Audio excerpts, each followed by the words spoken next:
Bienvenue à la Forêt Salée en Camargue.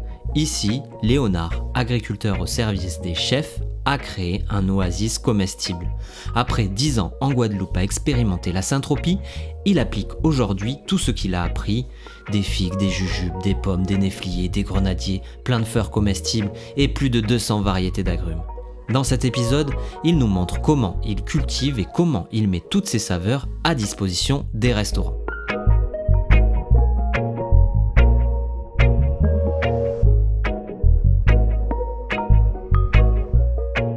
Juste avant de commencer, je voulais te parler de Patreon, une plateforme qui soutient les créateurs. Si tu veux voir d'autres reportages comme celui-ci et me soutenir, j'ai prévu du contenu exclusif en échange des 1 €. Et si tu veux jardiner comme la forêt, je t'accompagne au sein de la communauté. Lien dans la description. Allez, c'est parti pour la visite et à tout de suite dans les commentaires. T'as littéralement un frêne qui pousse dedans. Wow. Pommes de semis, c'est très marrant. Ça fait des pommes microscopiques, mais qui sont d'un goût. Ouais, c'est vachement sucré, ouais. Ah, moi ici, quand j'ai vu ça, j'ai fait, peu importe ce qui se passe, je suis amoureux de cet endroit. Salut Léonard. Salut, Merci pour l'accueil avec plaisir. à la Forêt Salée. Yes. Est-ce que tu peux nous expliquer un peu le début de ce projet? Sachant que moi, à la base, je suis plutôt spécialisé en agroforesterie tropicale, Ouais. où j'ai passé 10 ans, dont 7 ans en Guadeloupe, à travailler beaucoup sur le cacao et d'autres cultures agroforestières. Et puis je suis revenu il y a 2 ans au Bercail, donc ici à Arles, en Camargue, Ouais. où j'ai eu cette opportunité de terrain. Et donc là, on est à Forêt Salée, et l'objectif, c'est créer cette ferme agroforestière d'un peu plus d'1 hectare. Ouais. Planté sous forme de jardin-forêt avec différentes techniques utilisées, des centaines de variétés, avec plein d'objectifs. L'objectif principal étant de fournir les chefs restaurateurs de Arles, Ok. de la ville, et donc voilà, d'expérimenter plein de choses et de se faire plaisir. Et voilà, et donc là c'est la 2e saison. Et du coup là c'est un petit îlot quand même assez arboré, donc juste sur ce terrain d'1 hectare. Et autour, c'est majoritairement, à part le voisin qui cultive un peu de figuier, c'est majoritairement des rizières. Ok. Parce que la particularité de la Camargue, c'est qu'il y a énormément d'eau, Ouais. ce qui permet, et un terrain extrêmement plat, ce qui permet à la culture du riz, et notamment grâce à toute cette eau, d'inonder ces cultures. Ouais. Ce qui permet aussi de repousser le sel en fait vers les nappes phréatiques. Et D'accord. d'où le nom aussi, la Forêt Salée. Et ouais. Parce que quand je suis arrivé ici, beaucoup m'ont dit que ça va être très compliqué de cultiver du fruitier, etc. Les terrains sont trop argileux, et surtout ont une tendance à la salinité. Mhm. Et donc l'idée, c'est aussi de montrer qu'avec l'agroforesterie, qu'en amenant des arbres, qu'en amenant de la matière organique, de l'ombrage, etc., Ouais. on va avoir des sols moins asséchés et on va pas avoir ces remontées de sel l'été par capillarité. Ok. Et du coup, tu es parti c'était quoi ici, juste au moment où tu es arrivé? Et ici, à la base, c'était un terrain occupé par un monsieur qui était passionné d'arbres, qui avait donc planté tout au long de sa vie des arbres, principalement de semis, un peu partout, Ouais. un peu de fruitiers et autres. Et alors, c'était plus très entretenu depuis un petit moment, donc l'idée, c'est de réhabiliter un peu le terrain, de s'occuper de tous ces arbres et surtout d'en rajouter, j'en ai déjà rajouté des milliers. Ouais. Et Mais au niveau du sol, c'était quand même assez sec, assez. au niveau du sol, assez tassé, exactement. Donc, ouais. donc ce monsieur que je remercie beaucoup pour la plantation de tous ces arbres, et quand même la fâcheuse tendance à énormément passer le tracteur. Donc on est sur un sol très très compacté et Ouais. avec ces taux d'argile, ça donne un sol assez capricieux qui a vraiment besoin de revivre, Ouais. on va dire. Donc beaucoup Ouais. d'apports de matière organique. Et voilà, moi, les 2 trucs que j'utilise le plus, c'est amener beaucoup de densité et beaucoup de diversité végétale pour redonner vie à tout ça. Trop bien. Ouais, on va aller voir ça. Donc il y a des arbres qui sont plus anciens qui étaient là quand tu es arrivé. Exactement. Et une plantation qui est plus jeune que tu as commencé à mettre en place. Ok. Exactement. Donc il y a de tout et il y a plein de zones différentes. Et climat typique méditerranéen, avec des étés et des hivers secs, des mi-saisons pluvieuses, et voilà, très chaud, très sec l'été. Et la particularité ici, là, dans la vallée du Rhône, c'est qu'on a énormément de mistral, beaucoup de vent. Ok. Et ça, je dirais que c'est le plus grand facteur limitant. Ouais. Ici, ils appellent ça le coup de fer à repasser quand il fait chaud et qu'en plus, tu as le Mistral qui souffle, hyper fort. Ça assèche énormément. Et sur des argiles comme ça, un peu capricieux, bah, ça peut être compliqué. D'où protéger le sol. Et on verra que partout où il y a quelque chose de planté, normalement, le sol est protégé. Ok, super. Bon, bah c'est parti. Let's go. Allez, let's go. Donc là, on est à l'entrée, on va dire, ouais. Dans la zone la plus proche. Là, c'est le début. En fait, là, on est juste après la maison, donc c'est une zone qui est un peu protégée. Ouais. Bon, moi, comme beaucoup d'autres, je suis un peu tombé amoureux. En tout cas, j'ai été très interloqué par la culture des agrumes. Ces dernières années, avec les vidéos qui sortent, les bouquins qui sortent et tout. Et quand je suis arrivé ici, que j'ai vu ce magnifique oranger bigaradier, bon là, elles sont encore vertes, mais on voit que ça croule sous les fruits.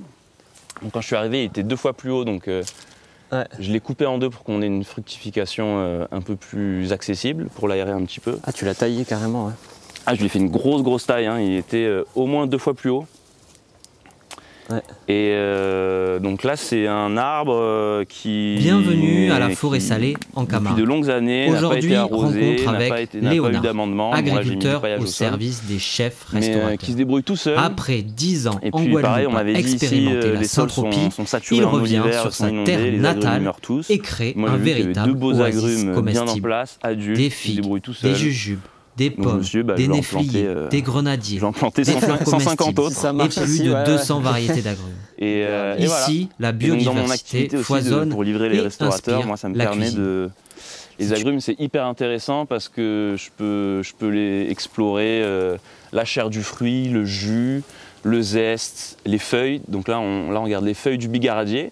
Là, je travaille avec une chef qui utilise énormément les feuilles pour faire des crèmes à l'orange. Ok.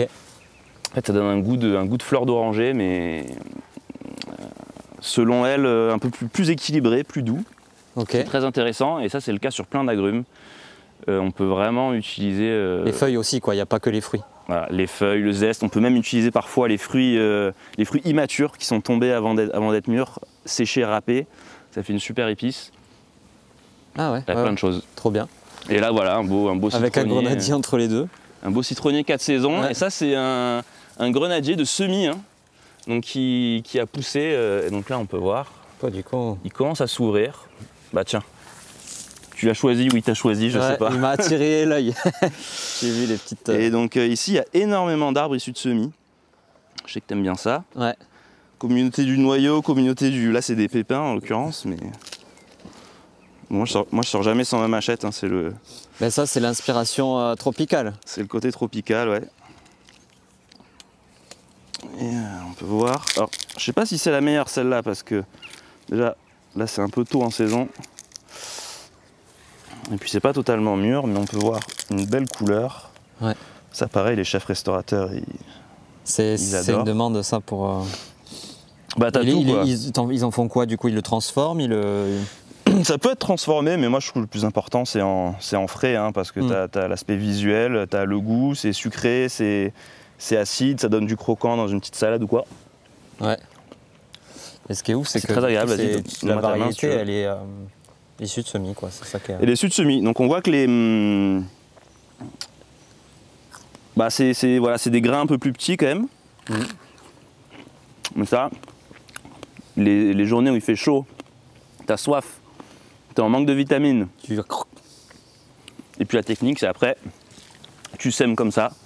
Et voilà, pas se prendre la tête. Et ça fait des petits grenadiers. Bah là, il y en a un, il bouge pas. Lui, c'est typiquement un petit pépin qui a été craché l'année dernière et qui pousse. Bon, après, il faut avoir le climat adapté, hein. Les grenades, c'est vraiment méditerranéen. Ouais. Après, il y a plein de variétés maintenant. Il y a des variétés résistantes au froid. Ouais. Il faut se tourner vers la pépinière Kissac, notamment, qui ont une collection de grenades de ouf. Ok. Qui sont plus résistantes. Ils sont un peu plus au nord, là, ils sont pas loin d'ici. Ok. Et en citronnier, je pense 4 saisons. Tout ce qu'il y a de plus classique. Qui était là aussi avant. Qui était là et qui est très productif. Et les fruits sont intéressants ou... Et bah ouais, bah c'est un citron comme on trouve dans le commerce, hein. Donc c'est ouf. Donc après moi j'ai planté plein de variétés hein, pour satisfaire la demande des restaurateurs, donc des choses un peu plus originales.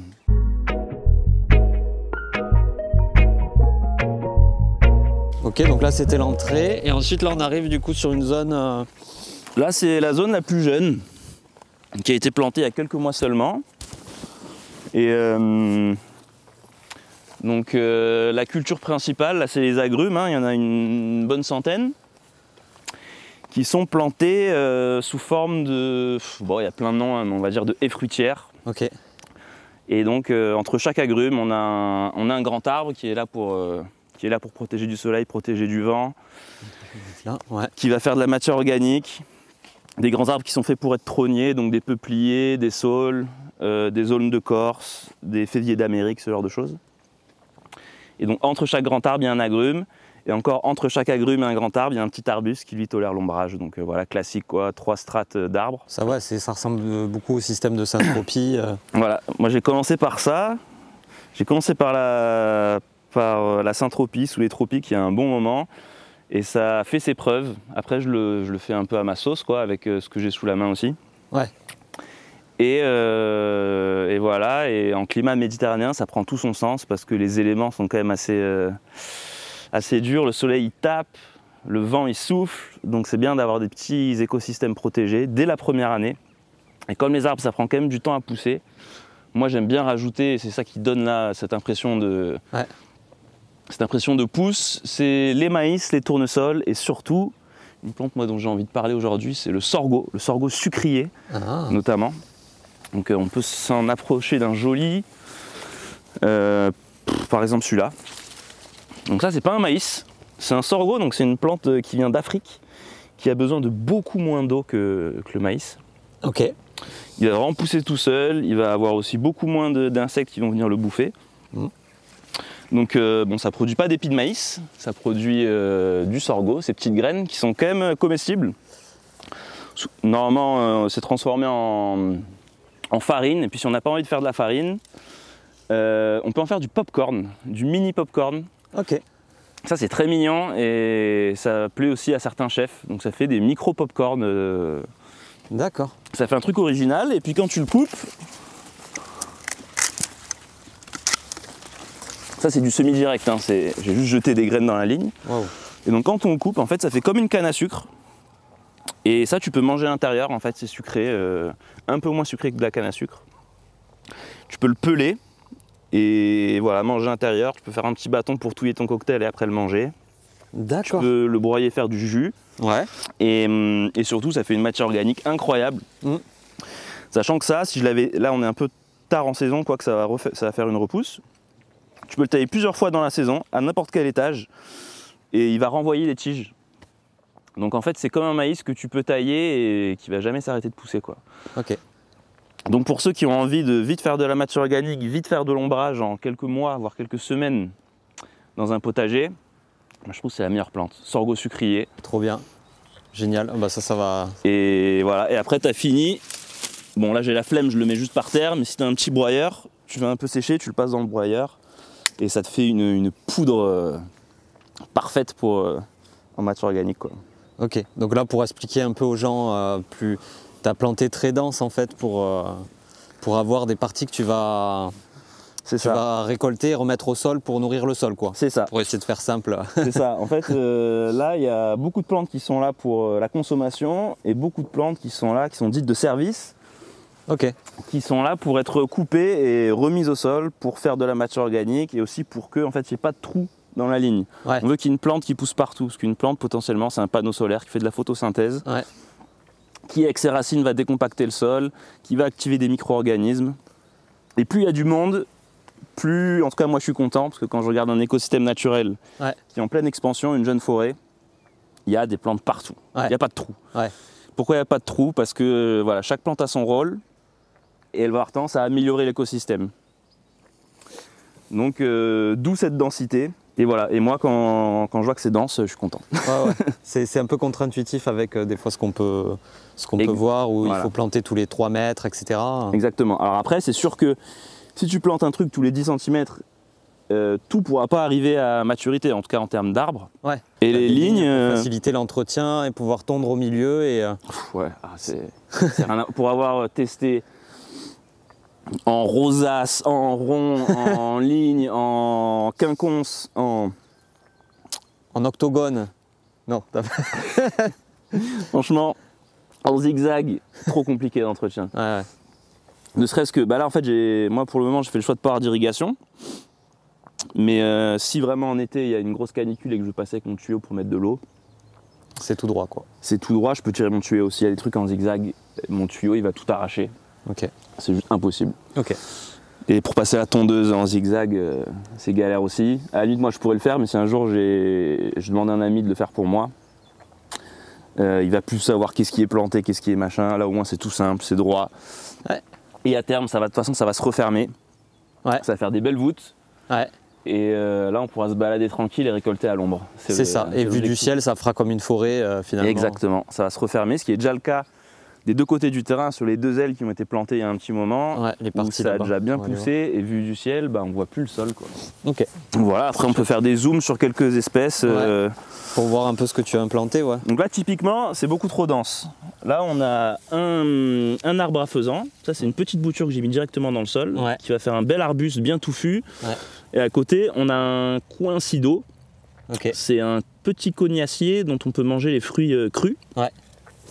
Et donc là, c'est des boutures que j'ai mis, en fait, c'était gratuit. Je les ai plantées directement en terre à la bonne saison. Et il y a encore des boutures de sureau à côté qui poussent. Donc là, on a 3 strates d'arbustes. C'est juste des boutures plantées comme ça. Ok. Et va falloir que je fasse un choix. Donc là, je regarde un peu comment ils se débrouillent.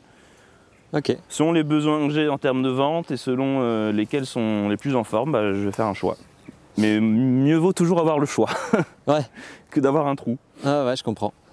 Et à côté, qui va passer au-dessus, il y a un févier d'Amérique. Donc ça, c'est les grands arbres d'ombrage qui sont très intéressants. Et puis c'est des fabacées, donc ils vont capter l'azote de l'air. Ouais. Etc. Ça, c'est génial. Trop bien.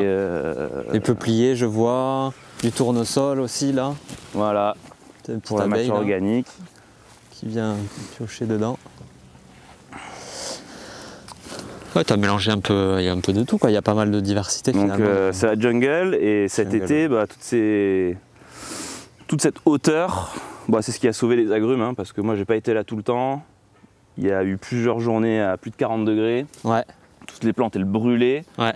Les petits agrumes que j'ai plantés en plein soleil, ils avaient les feuilles carbonisées. Et ceux qui étaient là dans les lignes protégées, ils avaient chaud, mais ils sont toujours là, quoi. Ok.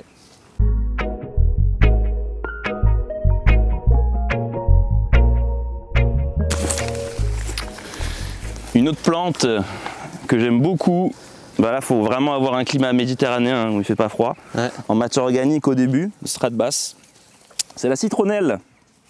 Ah yes. Cette petite herbacée, où j'ai déjà fait au moins 5 ou 6 coupes depuis que je l'ai plantée. Donc 5 ou 6 coupes juste ce printemps, été, automne. Ouais. Et donc là, tac, on vient récolter comme ça. Et là, dans une semaine, ça aura repoussé. Ah ouais. Et là, on a de la citronnelle, je te fais sentir. Donc ça, pour les infusions, c'est où il n'y a pas mieux, je trouve. Des fois, c'est même du paillage de luxe. Et puis là, on va pouvoir commencer à récolter les bulbes qui peuvent être utilisés du coup en cuisine. Enfin, les bâtons de citronnelle. On va voir si on peut en sortir un petit. Ouais, bon, je l'ai pas eu. Ouais, mais t'as le... Je l'ai pas eu, mais en gros, ça s'utilise en cuisine. Voilà, dans les plats asiatiques ou autres. Ouais. Ouais, donc -5, ça passe la citronnelle. -5, ça passe totalement. Donc en hiver, elle va perdre ses feuilles. Il va rester que la partie souterraine. Et ça repart au printemps. Bon, pareil, les endroits où elle est vraiment inondée, elle va pourrir. Mais sinon, ça passe. Ah, il y a un truc cool aussi que tu avais expliqué, c'est que quand tu es arrivé, tu avais mis des tuteurs. Ouais. Et les oiseaux venaient se percher dessus, quoi. Ouais, carrément. Et ça t'a semé des... Et en fait, alors c'était marrant parce que le premier truc que j'ai fait premier truc que j'ai fait cet hiver pour tracer les lignes, j'ai juste mis des tuteurs, des piquets là où je voulais planter les agrumes. Ok. Donc le terrain était complètement nu, juste le fait de planter des piquets, pour dire vraiment qu'on peut faire des interventions qui ramènent la vie. Ouais. Juste cette première étape, déjà quand on venait l'après-midi, il y avait des oiseaux sur tous les piquets, il y avait des rapaces qui chassaient, et au printemps, à chaque endroit où j'avais mis un piquet, il y a des sortes de petits nids de graines d'arbres sauvages qui poussent, parce que ces oiseaux sont posés sur ces piquets, ils ont chié des graines, et ça fait des petites plantes.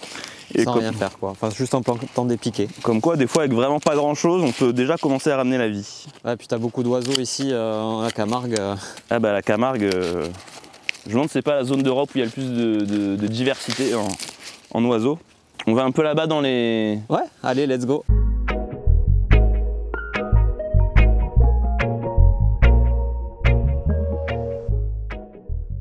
Mes petites cabanes à hérissons.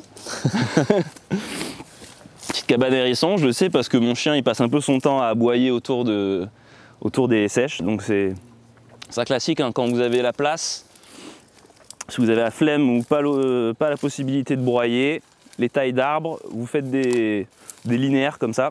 Ouais. Et puis ça va attirer la vie. Hein. Ouais. C'est bourré de vie à l'intérieur.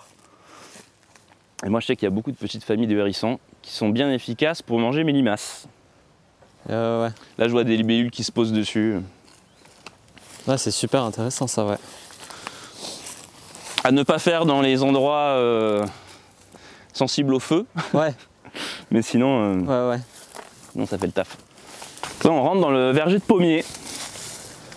Ok, donc là ça c'est ce qui était là. Alors ça c'était déjà là. Moi quand je suis arrivé il y a 2 ans, là ça montait très très haut dans le ciel, ça produisait plus de pommes. Ouais. Donc je me suis fait un bon hiver de taille, comme j'ai pu, hein, c'est pas du tout taillé à la perfection. Ouais. Mais déjà j'ai supprimé à peu près tout ce qui partait trop haut dans le ciel. Et ici ce qui est intéressant c'est que les pommiers ils sont quand même très serrés. Il fait complètement nuit en dessous, on voit que par terre c'est un tapis de lierre. Waouh, ah ouais, effectivement. Donc c'est vraiment... c'est en train de devenir de la forêt quoi. Et voilà, bah là ces pommiers, ils sont jamais arrosés, à part de la taille et de la récolte, il n'y a rien qui est fait dessus. Le fait qu'ils soient très serrés, pas trop taillés et entourés de haies, parce qu'il y a des oliviers à gauche, là il y a une petite haie de cornouiller à droite. Ouais. Et en fait ils sont vraiment bien protégés, et là ils sont dans leur petit microclimat forestier qui reste bien frais même en plein été. On voit que le lierre il n'a pas grillé. Ouais. Et bah, c'est des pommes avec lesquelles je fais du jus quoi. Tu sais ce que c'est comme variété ou pas forcément? Ça c'est des Fidji. D'accord. Et t'en as plusieurs quoi, de variétés. Ouais, on peut un peu se balader, c'est marrant. C'est trop beau là. Bon après elles sont pas mal piquées hein. Mais bon, avec les pommes c'est difficile. C'est ouf, elles pendent juste. C'est difficile de faire autrement, ouais.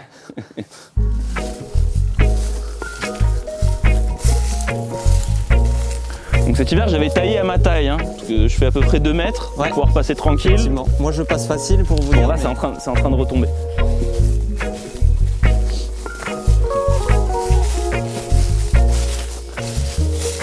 Voilà, donc là tu as de quoi faire de la production. Ouais. Ouais, sachant qu'il y a déjà la plus grosse récolte a déjà été faite. Ah, c'est impressionnant, ouais. Donc, bah moi à côté de chez moi j'ai un producteur de pommes qui est aussi en bio, qui est très diversifié, qui fait du super boulot. Donc moi dans le coin c'est difficile de vendre de la pomme. Ah ouais. Mais du coup je fais du jus. Ok. Ouais, tu le revalorises. Je fais du jus et tout le monde aime le jus de pomme donc. C'est vrai. Voilà. Donc là on est plus vers le fond du terrain. Exactement. Oh là là. C'est une belle année, non? Bah en fait j'ai pas de recul, mais surtout c'est la première fois depuis longtemps qu'ils n'avaient pas été taillés. Donc là ils ont eu un peu plus accès à la lumière et ils peuvent s'exprimer. Waouh, putain c'est impressionnant. Oh. Là c'est des golden, bah si tu veux. Parce qu'elles sont bonnes celles-là. Là, c'est la partie la plus à l'ombre. Donc quand on dit que les pommiers, c'est plein soleil. Ouais, parce que là, il y a les arbres, les peupliers autour. Là, c'est vraiment bien à l'ombre.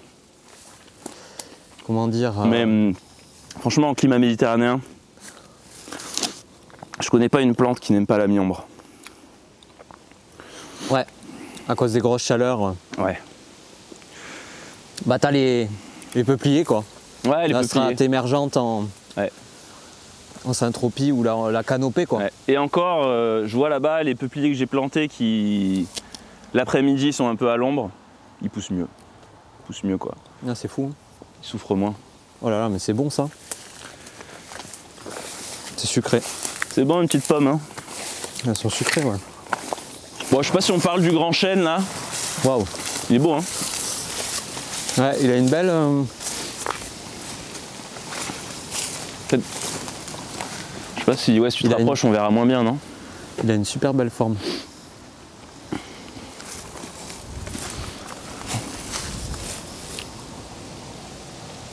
Chêne pubescent. Donc c'est le chêne qui se plaît ici dans les terrains un peu marécageux en Camargue. À savoir que la Camargue est une des surfaces les moins arborées de France, hein, on a 2% d'arbres seulement. C'est un truc qui m'a motivé ici à planter cette petite forêt. À cause de quoi? Ben, c'est des surfaces agricoles, comme on est sur un terrain extrêmement plat. En fait, il y a moins l'intérêt des haies pour... comment dire, pour lutter contre l'érosion. Ouais. Et puis, je sais pas, c'est des rizières, c'est des grandes cultures. Il y avait des haies avant ou pas, tu sais? Ah oui, avant il y avait des haies. Avant, jadis, avant que ce soit aussi colonisé par l'homme et l'agriculture, quand la Camargue était encore très hostile, c'était une sorte de grand marais rempli de moustiques. Tout le monde pensait que c'était plein de maladies. C'était une forêt marécageuse en fait, la Camargue. Et aujourd'hui, bon, c'est un territoire magnifique, qu'on dit très sauvage, mais qui est quand même très très anthropisé. Donc le paysage est extrêmement changé par l'homme. À la base, c'est pas du tout comme ça.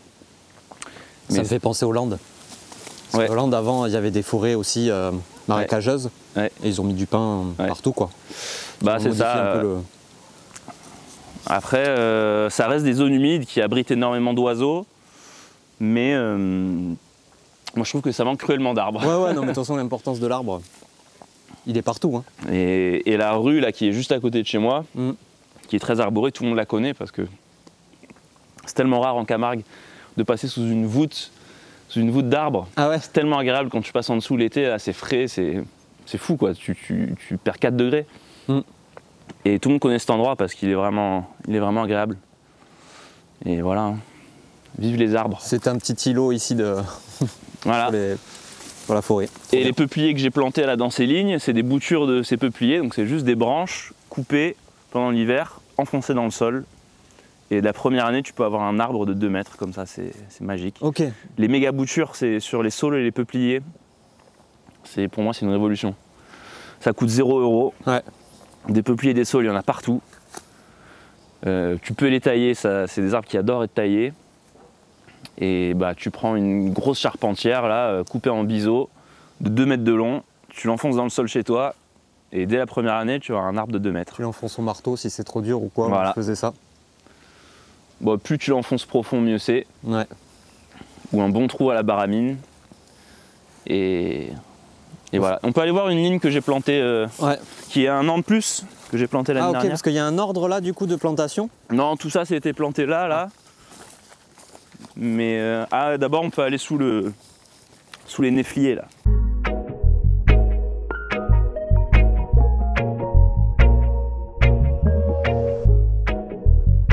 Ah, moi ici quand j'ai vu ça, j'ai fait, peu importe ce qui se passe, je suis amoureux de cet endroit. Bah en fait c'était quasiment une forêt comestible en fait. En fait c'est une forêt comestible de 20 ans. En fait le gars il récupérait des arbres, il avait des lignes et il comblait les trous avec des arbres qu'il trouvait à droite à gauche. Okay. Beaucoup de semis. Il avait la plantation aussi, ouais. Ouais, pas forcément la collectionnite parce que c'est souvent les mêmes arbres. Ouais. Mais il kiffait planter et là c'est génial parce que donc ces arbres ils ont entre 2 et 20 ans. Les plus vieux, les abricotiers, ils doivent avoir une vingtaine d'années. Et c'est marrant parce qu'ils ont été plantés très proches, parfois à 1 mètre d'écart. Ouais. Sauf que c'est des arbres qui sont tous un peu de la même strate, c'est-à-dire qu'ils sont censés avoir plus ou moins la même taille, ils ont plus ou moins les mêmes besoins en ensoleillement. Du coup, là, on arrive quand même à un stade où ils se gênent. Ah. Donc il y en a qui ne sont pas forcément très bien, mais c'est très intéressant à regarder. Du coup, il y a beaucoup de néfliers, beaucoup d'abricotiers, des pruniers et des arbres sauvages qui poussent dedans. Donc là, tu as un abricotier hyper vieux qui est un peu en fin de vie. Tu as littéralement un frêne qui pousse dedans. Wow. Qui pousse dedans et qui est en train de passer au-dessus. C'est ouf. Donc là, si j'ai envie de supprimer l'abricotier, j'ai déjà un arbre qui est là. Qui est déjà en place. Ici, c'est dingo. Donc c'est vraiment un endroit qui a été abandonné, hein. Ici, pareil, l'abricotier, on voit le porte-greffe qui ressort. Donc là, c'est du mirobolant. Ah oui. Donc je peux supprimer l'abricotier, garder le mirobolant ou pour faire des fruits, parce que pareil, j'ai pas mal de clients que ça intéresse, hein, les petites prunes. Ah ouais, ok. Les petites prunes sauvages comme ça. C'est super pour la transformation, pour faire des confitures, des sirops. On se fait chier à greffer des fois ou faire des variétés, mais le porte-greffe. Et puis surtout, c'est un. Alors, en fait, je sais pas si c'est du mirobolant, mais en tout cas, c'est une prune sauvage. Je pense que c'est du mirobolant. Et on voit bien le rejet là. Et ça arrive très très tôt en saison. En fait, ça arrive au tout début du printemps quand il n'y a aucun fruit. Donc les gens, ils sont trop contents d'avoir ces petites prunes. Ah ouais. Si ça arrivait en plein été, ça serait pas intéressant. Mais là, comme ça arrive hyper tôt, c'est super intéressant. Bon bref, et du coup, petit à petit, je réhabilite un petit peu, je taille, il y a énormément de néfliers. En fait, la personne qui était là a planté trop serré, c'est ce que tu disais quoi. Enfin, trop serré ou pas finalement, est-ce que c'est bien ou pas bien? En fait, ça aurait pas été trop serré si ça avait été taillé. Tu vois, là j'ai commencé à, par exemple, ce néflier, je lui ai coupé la tête là, il est arrivé au-dessus de l'abricotier. Donc là, je teste de voir s'il se plaît en strate un peu buissonnante, en tout cas arbustive, sous l'abricotier. Donc c'est des tests. Ouais, ça te permet de gérer la lumière en fait. Voilà, on essaye, mais en tout cas quand tu es là-dessous, là, je peux dire que l'été, pareil, quand il fait 40 degrés, tu es là, il fait frais, t'es trop bien, il y a des fruits partout qui pendouillent. C'est le rêve quoi. Et c'est le kiff. Et là, ces grandes allées là, avec ces grosses feuilles qui ont une allure un peu tropicale. C'est vrai. Moi, ça me rappelle les plantations de cacao, mon premier amour. C'est ça, tu essayes de retrouver un peu des notions Et en climat méditerranéen, avoir cette densité, cet ombrage, c'est vraiment très intéressant. Ouais. Et ouais. C'est une grosse plus-value là, parce que comme tu dis, ils sont vieux quoi. Et là, on a déjà des premières floraisons de néfliers, on est début septembre. Hein. C'est vraiment un arbre de ouf qui va fleurir fin d'automne, tout l'hiver. Et après, on va pouvoir récolter les fruits donc, du néflier du Japon au début du printemps. Et pareil, c'est génial parce que c'est un moment où il n'y a pas trop d'autres fruits. Et ces fruits jaunes orangés, là, un goût tropical, je trouve ça a vraiment un goût tropical aussi. Ah ouais, ok. C'est juteux. Donc à ne pas confondre avec le néflier d'Allemagne, hein, qui a un peu ce goût de compote de pommes, qui est bon aussi, mais qui est beaucoup plus difficile à travailler. Celui-là, moi je trouve ça incroyable, quoi, le nèfle. Et puis c'est un arbre qui perd pas ses feuilles. On peut faire plein de choses avec les fruits. C'est ultra productif. Et les noyaux sont très faciles à semer, donc à reproduire. C'est assez fidèle de semis. Fidèle. Après là, ils sont tous issus de noyaux, donc il y a de tout. Il y a des grands, des gros fruits, des petits fruits, des acides, des sucrés, des gros noyaux, petits noyaux. C'est hyper intéressant. Tu as une belle diversité génétique, quoi. Voilà. Génial. Et donc là, si on sort un peu d'ici, attention, il y a un peu des ronces qui peuvent t'accrocher par terre. Oh, ça va quand même. Oui, ça va. J'ai vu. Attends, j'ai fait le... Chez nous, c'est pas la même. J'ai fait le ménage avant que tu viennes, quand même. Ah, ok. J'ai fait le ménage. Voilà un petit limquat qui est un peu chaud, mais qui est quand même en full production. Okay. Sous les oliviers. Donc là, là c'est la période, là c'est le début de l'automne. Il va commencer à... Voilà, les agrumes, ça a 2 grosses pousses, hein, une au printemps, une à l'automne. Quand il fait un peu moins chaud. Et là, il est en train de refaire ses feuilles d'automne qu'il va garder tout l'hiver.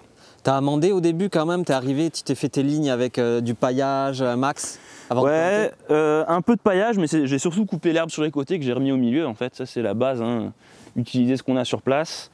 Et puis quelques poignées de compost. Malheureusement, il va falloir que je leur donne un peu plus à manger cet hiver parce que les agrumes c'est gourmand. Ouais. Je vois qu'ils ont faim. Ouais. Et juste là, le sol était quand même très abîmé, assez pauvre.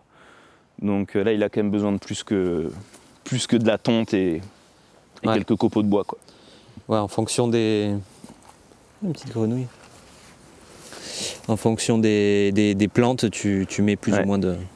Donc là, il y a quand même un petit goutte à goutte, mais que je mets assez rarement. Puis ça suffit pas, un goutte à goutte pour un agrume. Il en faudrait au moins 2 ou un asperceur. Ok. Mais bon. Est-ce que tu connais cette plante sauvage qui pousse partout ici, à la forêt salée? En fait, j'en ai plein chez moi. Et ça fait mal aux pieds quand tu marches. Ouais, ça devient très dur. Et ça a une raison. Déjà, est-ce que l'odeur t'évoque quelque chose?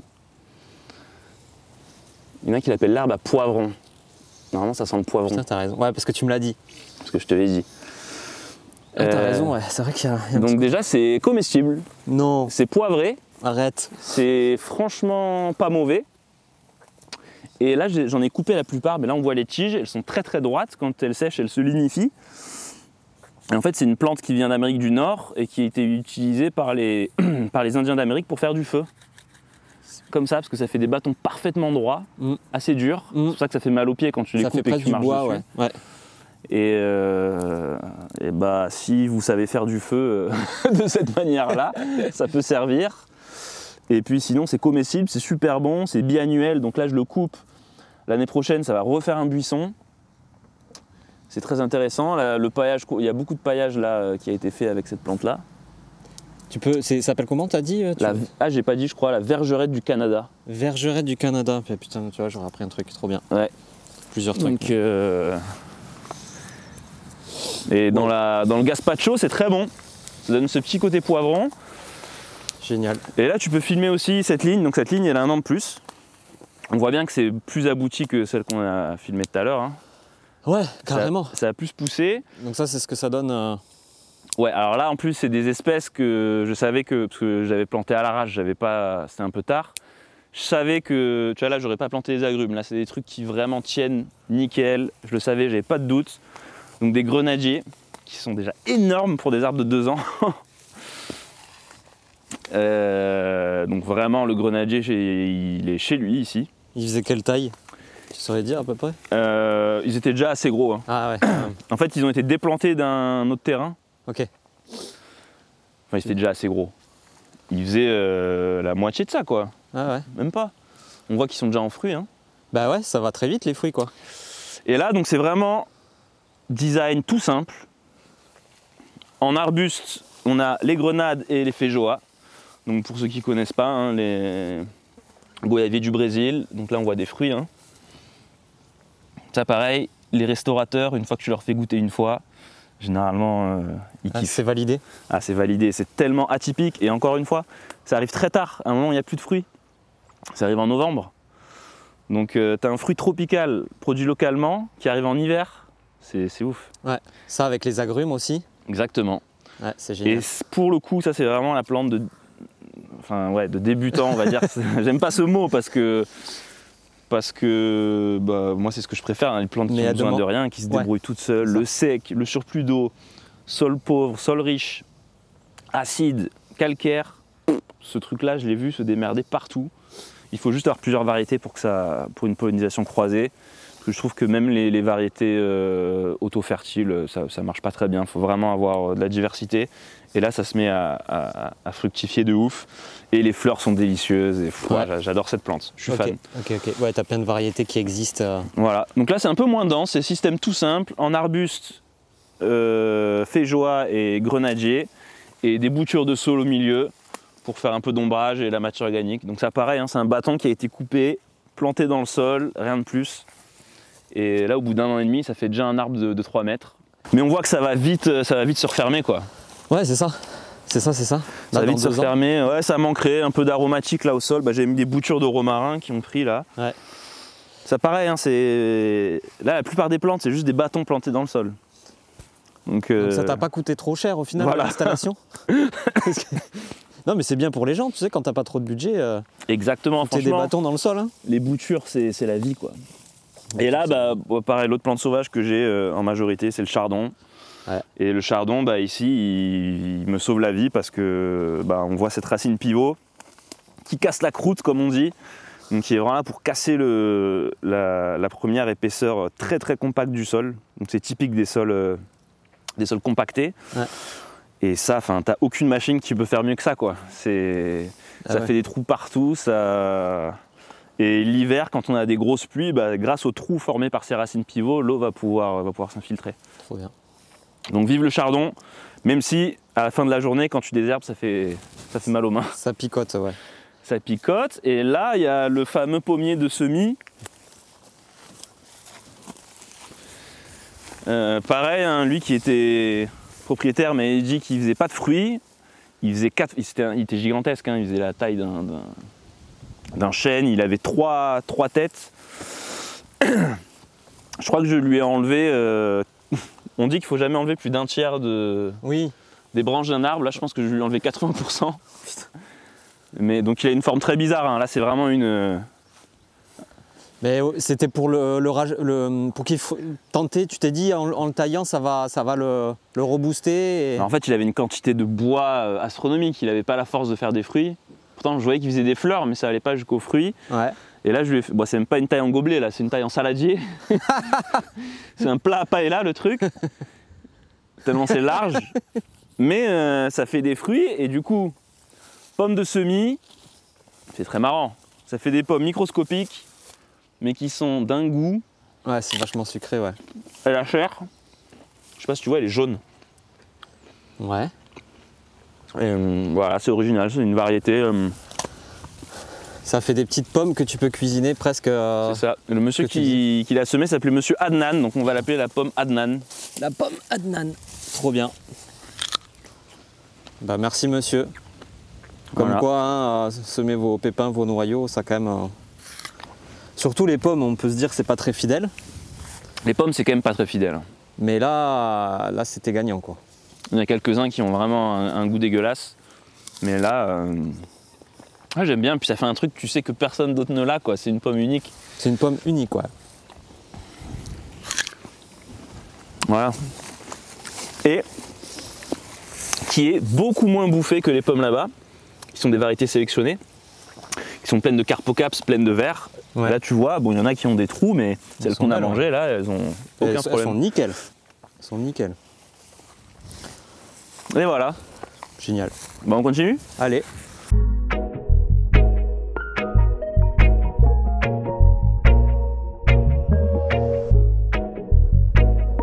Bon, ça, c'est un autre indice de sol complètement hydromorphe. Hein. La prêle, ça, généralement, on dit que c'est pas bon signe hein, quand on voit ça. C'est un sol où il n'y a plus d'air, en fait. Et pareil, cette plante, même si elle passe des semaines complètement sous l'eau, elle va continuer à vivre, à faire ses racines, à explorer le sol. Donc c'est une plante qui aime bien l'humidité, quoi. Bah ouais. De toute façon, elle est bien servie, ouais. De toute façon, tous les couvre-sols naturels qui vont arriver tout seuls, qui vont former la prairie, en tout cas les premiers, ça va être les plantes qui vont compenser quelque chose dans ton sol, qui vont guérir ton sol. Donc ici, c'est vergerette, chardon et prêle. Mais ailleurs, si tu as d'autres problèmes, ça sera autre chose. Et c'est pour ça que moi, on me demande souvent pourquoi je sème pas des engrais verts. Des engrais verts. Bah, moi, je trouve que les engrais verts naturels, ils sont top, quoi. C'est beaucoup d'efforts pour quelque chose qui fait déjà le taf. Donc, alors après, c'est vrai que si tu sèmes quelque chose qui va produire énormément de matière que tu vas pouvoir faucher et remettre par terre, c'est intéressant. Mais moi, n'étant pas mécanisé, pas mécanisé, je m'embête pas. Tu fais tout à la main, là? Je fais tout à la main. J'ai trois outils thermiques, une tronçonneuse, un broyeur, et pour couper toute l'herbe là, j'utilise un taille-haie sur perche. Okay. Donc ça, j'ai jamais vu personne d'autre faire ça, mais moi c'est ce que je trouve le plus efficace. Donc c'est vraiment un taille-haie que tu passes. En fait, c'est une faucheuse thermique en fait. Ouais. C'est-à-dire qu'au lieu de broyer l'herbe comme une débroussailleuse, Ouais. où tu vois plus ta matière parce que tout a été déchiqueté, et bah, le taille-haie, il va juste couper toutes les plantes à la base et ça va les coucher. Donc en fait, les plantes vont du coup couvrir le sol, vont avoir le temps de se décomposer.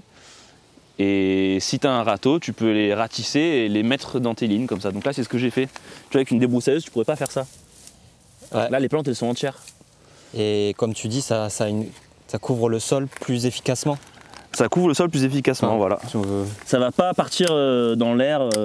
Trop vite, quoi. Voilà. Ça va se décomposer lentement, quoi. Voilà. C'est ce que tu recherches. Et ça va occuper l'espace et surtout, ça va avoir tendance, là, comme la plante n'a pas été broyée, elle a été coupée nette, ben, elle va avoir une repousse beaucoup plus saine.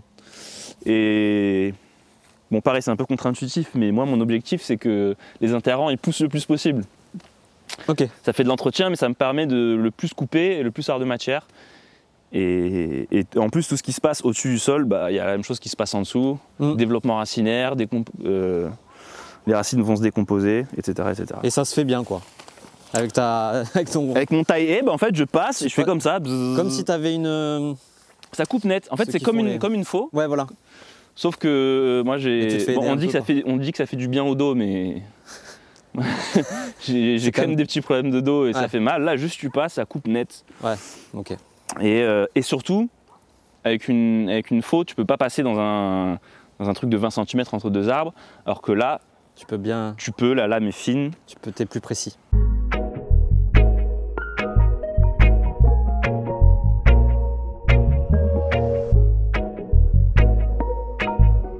Une petite figue peut-être? Allez. Donc le figuier pousse bien ici? Ah bah là, climat méditerranéen avec en plus de l'eau. Bah là, le voisin, il est pas con, il a planté que ça. Figuier, là, je pense qu'il n'y a pas de fruitier plus adapté au coin. Ok. Ça, c'est une figue qui, d'après mes recherches, ça doit être la variété Madeleine. Figue bifère, donc qui donne 2 fois. Ah ouais, ça, c'est cool. Bon, dedans, c'est de la confiture, quoi. Ouais. C'est sucré. Et il est bien costaud. Elle est rouge.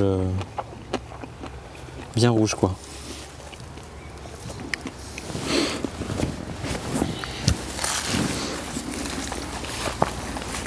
Un petit goumi.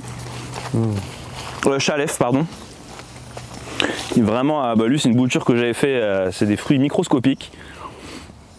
Mais bon, c'est marrant pour les enfants, pour grappiller des petits fruits. Ouais, c'est pareil, t'as plusieurs variétés, mais. Ouais, bah là j'en ai. Ils sont mûrs là, c'est vraiment. Ouais, c'est un peu tôt, mais. Ah oui, ouf. Là, c'est acidulé. Ouais. C'est pas mal. Un peu tôt. Là, il y a une belle petite érémorange qui a doublé de volume cette année. Waouh. Donc ça pareil, hein, c'est un agrume super intéressant. Donc ça c'est des hybrides d'agrumes australiens. Avec ces toutes petites feuilles là, on voit bien que c'est des arbres de climat sec, ouais. De climat aride, avec des grosses épines et des petites feuilles toutes fines. Et voilà, bah ça fait un tout petit agrume, une sorte d'orange caviar. Avec des petites billes dedans. Ouais. Voilà, très intéressant à travailler ouais, dans les restaurateurs. Ouais. Et pour le coup, comparé aux autres agrumes, bah moi je le vois, hein, les yuzu qui aiment un climat humide et frais, ils poussent, mais les premières années ça rame, alors que ça, c'est pour ça que je l'ai planté l'année dernière, il a doublé de volume, quoi. Il a déjà un beau tronc et tout. Bref, très intéressant. T'as un peu de ronces sans épines aussi, je vois, j'en ai pas vu beaucoup dans ton. Ouais, là-bas il y en a plus.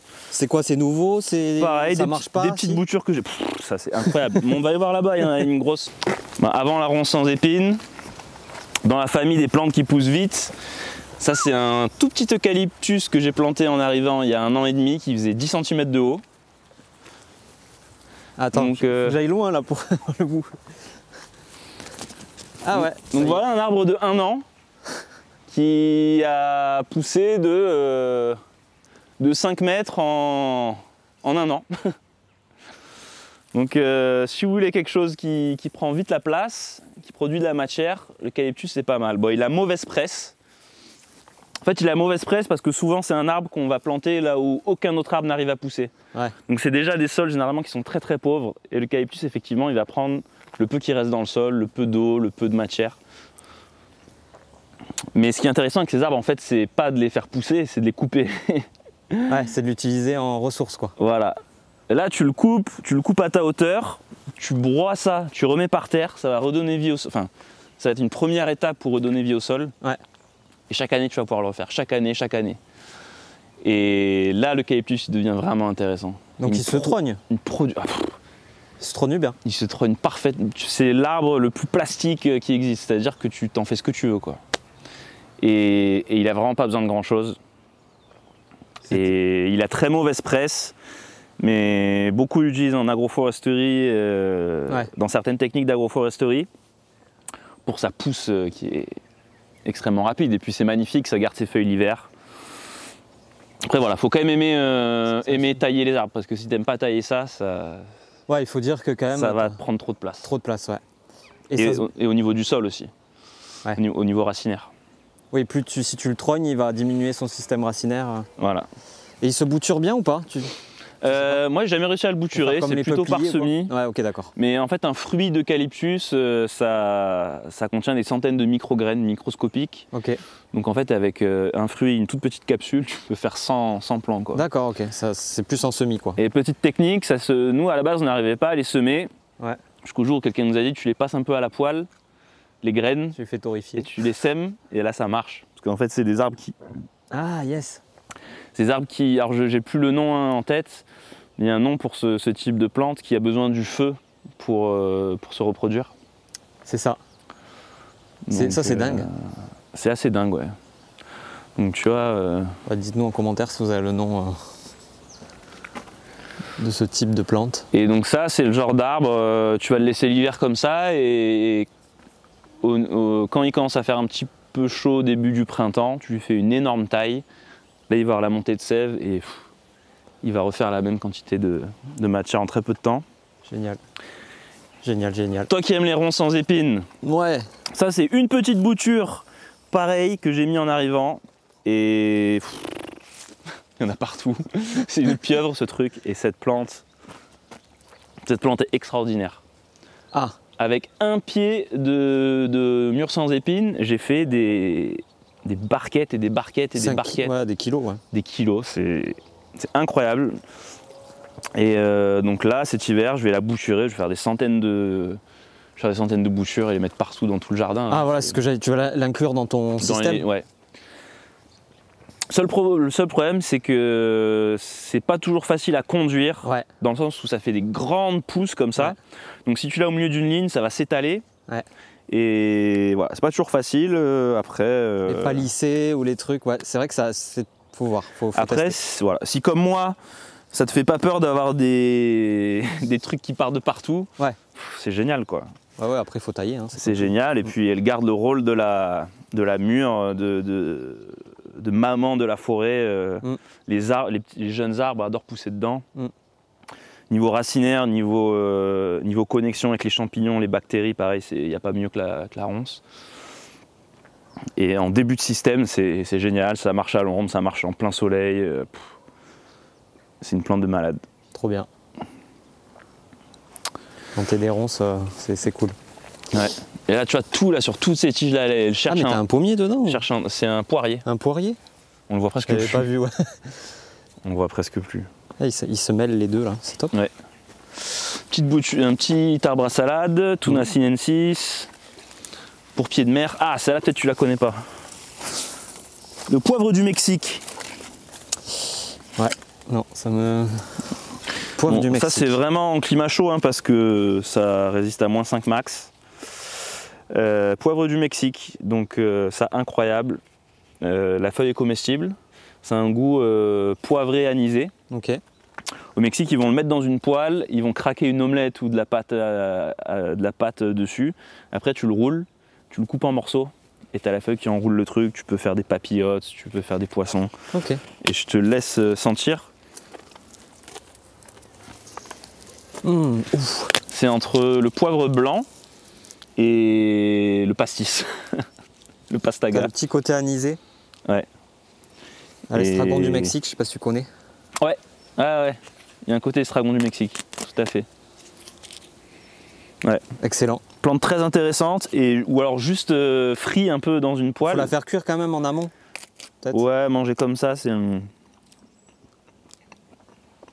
va encore, mais c'est un peu rêche quand même. Ouais, ça va. Hein. Ça va. Donc ça, juste foutu dans une poêle avec un peu de sel, ça fait un chips, c'est trop bon. Ok. Trop bien. Donc voilà, en nouvelle plante atypique, encore une fois, moins 5 degrés. Hein. Ouais, en dessous c'est compliqué. Ça, je récolte beaucoup aussi pour les chefs ou pour faire des cocktails, la tagette lemonaille, tagette passion. Tiens, je te laisse sentir. Ouf, voilà. Ça a une odeur de malade. Moi, ça me rappelle... Bon, c'est une référence d'enfant de la ville, hein, mais ça me rappelle l'oasis tropicale. De ouf.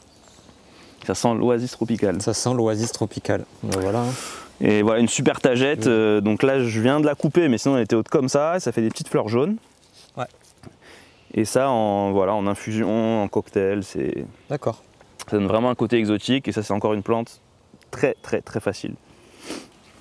Je t'en parlais hier, Il a été pas mal récolté. Le géranium rosa. Donc ça, j'en ai plein de pieds, mais je les ai tellement récoltés, les pauvres, ils galèrent.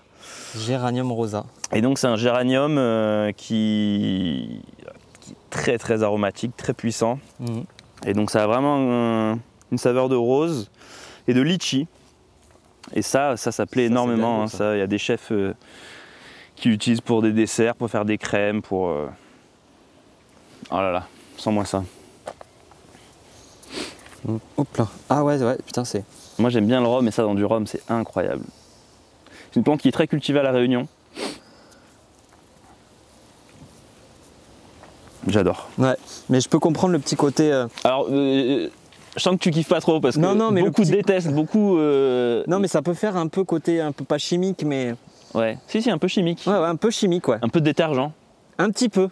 Je peux tellement comprendre fort. les gens. Ouais. Mais on retrouve aussi ce truc litchi rose, ouais. Encore une ronce. Oula, il y a une belle troide, là. Ouais. Alors lui, c'est un Diospyros lotus, donc c'est le porte-greffe du kaki, du plaque minier. Ouais. Je lui ai fait encore une fois, je lui ai fait une grosse taille l'année dernière. Je lui avais laissé 5 grosses charpentières. Ouais. Il a tellement fait de fruits qu'il y a 2 semaines, toutes les branches ont cassé sous le poids des fruits. Et je sais pas si j'ai encore les... Bah, on voit vite fait la fin des... Et bon, que les fruits sont pas arrivés à maturité. Hein. Et donc ça, c'est des petits kakis qui sont un peu astringents. Bon, c'est pas incroyable à la consommation, mais voilà, c'est le porte-greffe. Et il y a quand même moyen de les travailler quand ils sont mûrs. Je sais qu'en Asie, ils les font sécher, ils les font confire. Ça peut être intéressant. Arbre très vigoureux ici. Encore un poivrier du Mexique. Bon, là, il n'y a plus beaucoup de fleurs comestibles parce que j'ai tout récolté hier. Mais ça fait partie d'une de mes préférées, hein, une des plus classiques, la sauge rouge. Et ça, c'est vraiment une fleur délicieuse, sucrée, aromatique, très jolie. Il en existe de toutes les couleurs. Des bicolores, des rouges, des violettes, des blanches, des jaunes, des saumons. Elles sont toutes comestibles. Elles sont toutes comestibles, elles ont besoin de rien, très peu d'arrosage, c'est délicieux à manger. Et tu passes d'un plat classique à un plat magnifique en juste jetant quelques feuilles dessus. Quoi. Grave, trop bien. Les sauges à fleurs.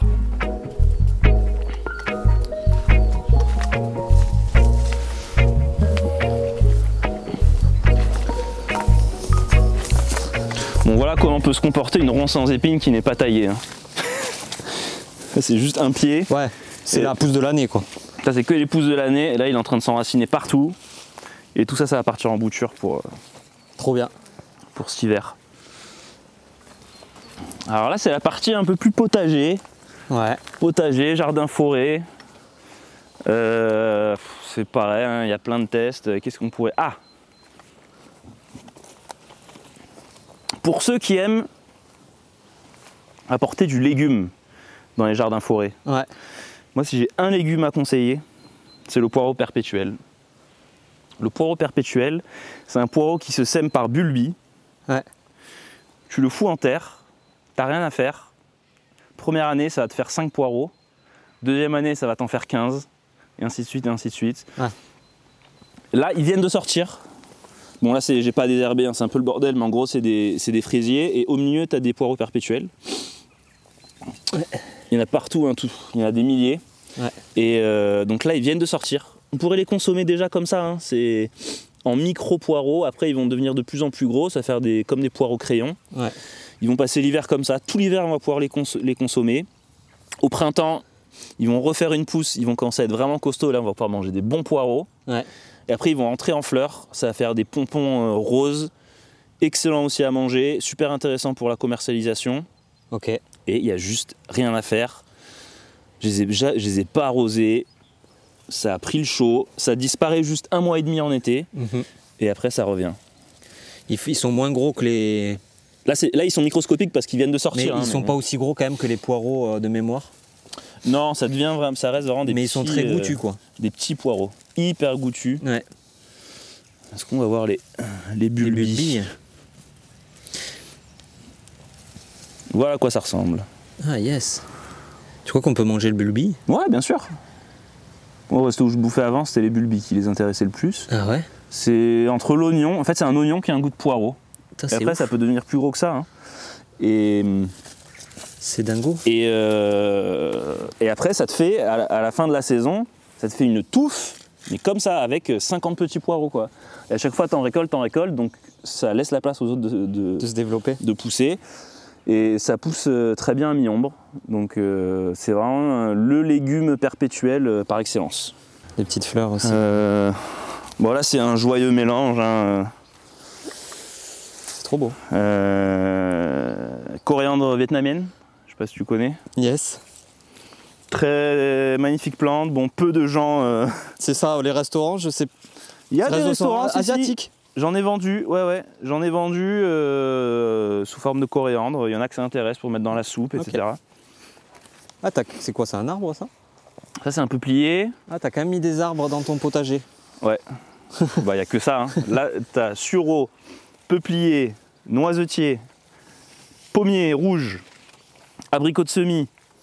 Ouais, il y a des arbres partout, quoi. Okay. Je peux pas m'en empêcher. C'est le potager. Je peux pas m'en empêcher. Plaque minier. Ok. Trop bien. Un de mes arbres fruitiers préférés. Typiquement provençal. Yes. Monsieur, je vous présente la jujube. La jujube qui vient d'entrer en production, là. Donc pareil, grâce à une bonne taille, là, il est rempli de fruits. Pareil, un petit conseil, taillez votre jujubier si vous voulez qu'il fasse des jujubes de belle taille. Ok. Et ça, moi, mais je kiffe. Du coup, si tu le cueilles vert, ça va avoir un goût de pomme verte, tiens. Et plus tu vas le cueillir à maturité, quand il commence à devenir marron, plus ça va tirer vers la date. Donc là, c'est encore assez, quand il y a encore du vert, c'est un peu entre les deux. Et là, c'est trop séché. Là, c'est différent. Eux, ils sont sortis trop tôt, ils ont avorté. Okay. Mais ceux qui sont bien formés, si je les laisse vraiment arriver à maturité, à la fin, ça va avoir un goût de miel, de date. Et donc, je peux utiliser de plein de manières différentes, mais c'est croquant. Moi, je trouve en salade, c'est une tuerie. Je peux le faire plein de manières. Et moi qui aime bien le rhum, macéré dans de l'alcool, c'est incroyable, ça donne un goût de rhum vieux, ça donne un goût de fût de chêne. Alors, j'avais déjà goûté, mais effectivement, c'était beaucoup moins sucré. Là, c'est sucré. Hein. Moi, j'adore, c'est croquant. Et ça peut se faire sécher pour avoir plus de sucre. Quand ils sont bien mûrs, ouais. Je trouve que c'est... À part la pomme, on n'a pas de fruit croquant comme ça. Ouais, il y a un noyau, tu te casses pas les dents. Je vais t'en prendre un plus mûr. Peut-être celui-là. Ouais, celui-là. Ah ouais. Ah ouais, il est mou. Ouais. Là, tu ressembles bien à une date.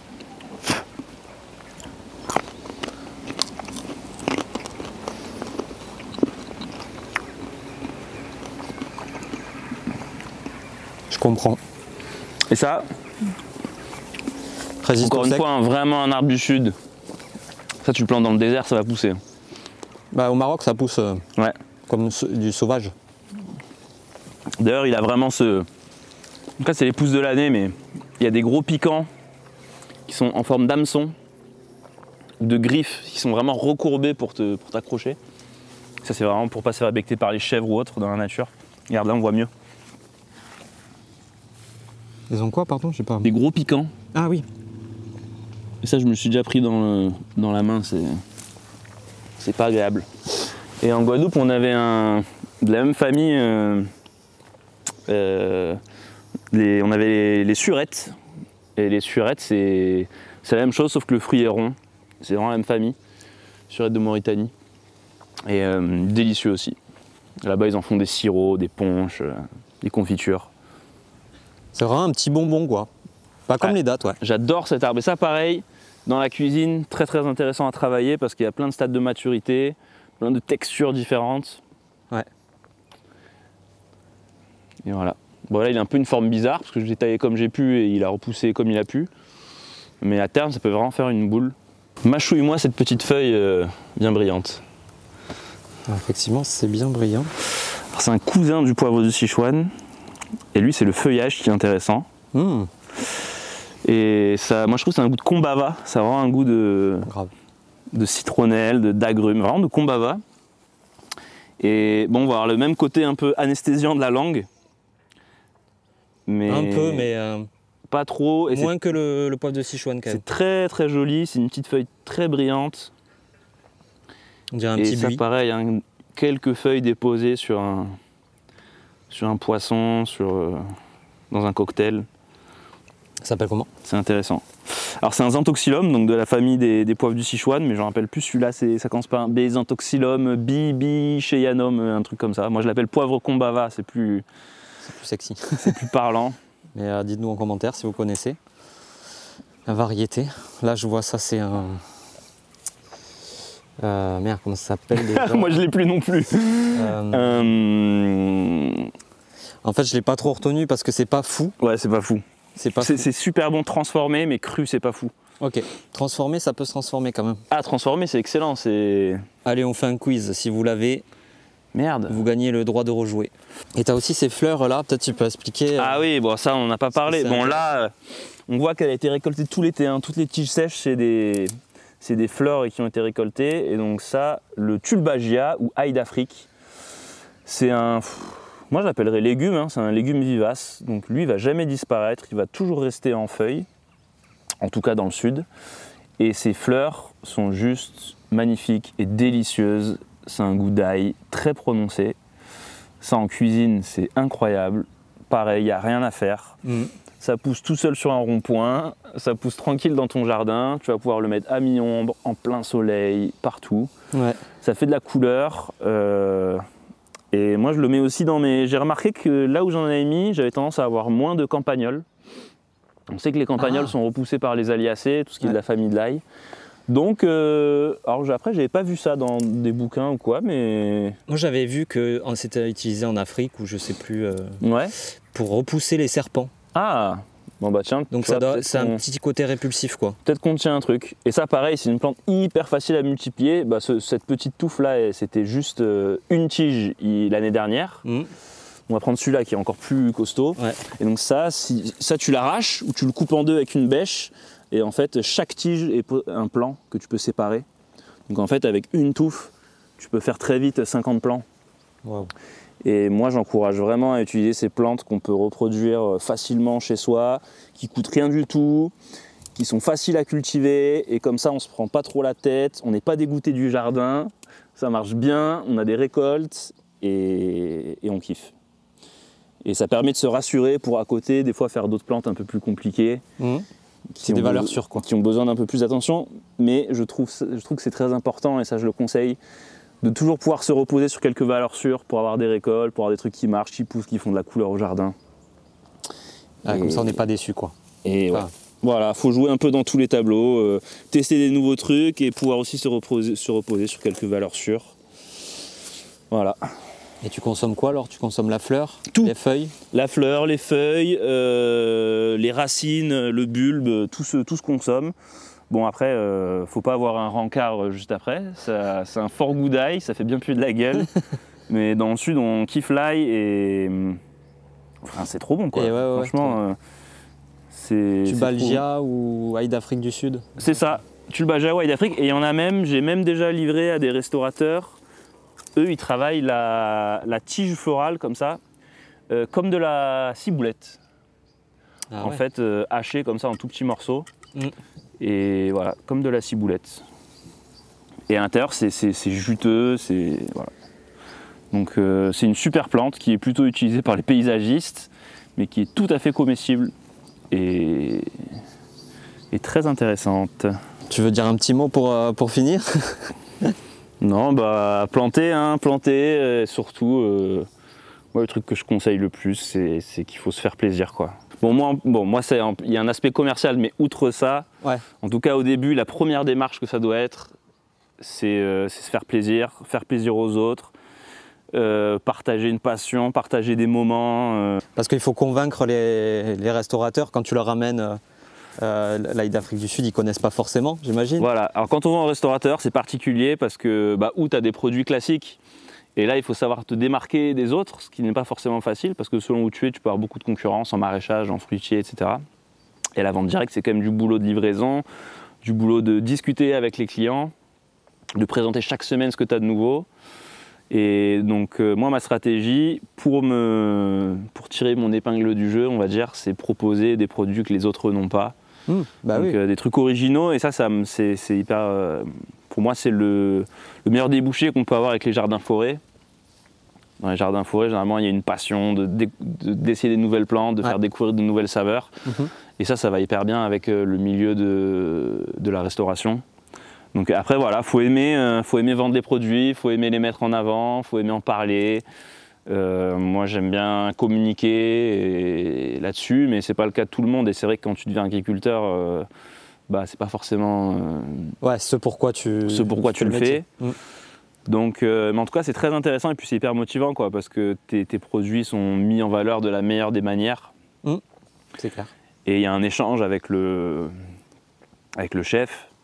Et voilà, moi j'adore ça. Et je vais continuer à proposer des choses originales, essayer de les vendre de la meilleure des manières.